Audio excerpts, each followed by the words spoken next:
Χαίρετε, είμαι ο Ιούλη Προμέτη. Για όλους που δεν με γνωρίζουν, είμαι δημοσιογράφος, ερευνητής και συγγραφέας πολλών μελετών και διευθυντής ενός ερευνητικού κέντρου στην Αλβανία. Μεταξύ των ερευνών που έχω πραγματοποιήσει μία, την οποία θεωρώ εξαιρετικά σημαντική, ειδικά για τον αλβανικό λαό, είναι σε σχέση με την γεωστρατηγική της Αθήνας για την απόσχηση της Νότιας Αλβανίας.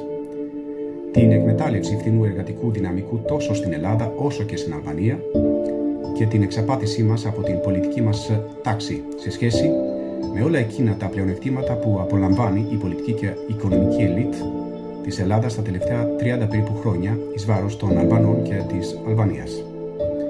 Τίτλος: η ελληνική γεωστρατηγική για την απόσχηση του νότου της Αλβανίας, η καταστολή των δικαιωμάτων των Αλβανών στην Ελλάδα και η εξαπάτηση της πολιτικής μας τάξης.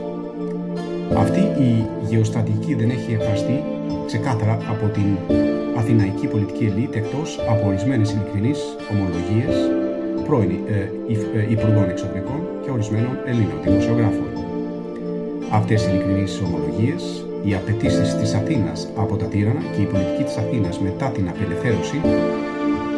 απελευθέρωσή της το 1829 κατά Αλβανών ή Αλβανιτών δείχνουν ότι η προαναφερθήσα στρατηγική χρησιμοποιείται τουλάχιστον τα τελευταία 200 χρόνια.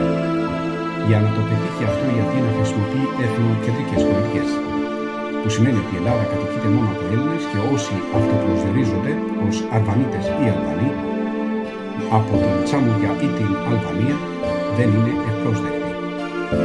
Ή χρησιμοποιείται η πολιτική της αφομοίωσης, αλλάζοντας τα ονόματά τους και παρουσιάζοντάς τους ως Έλληνες.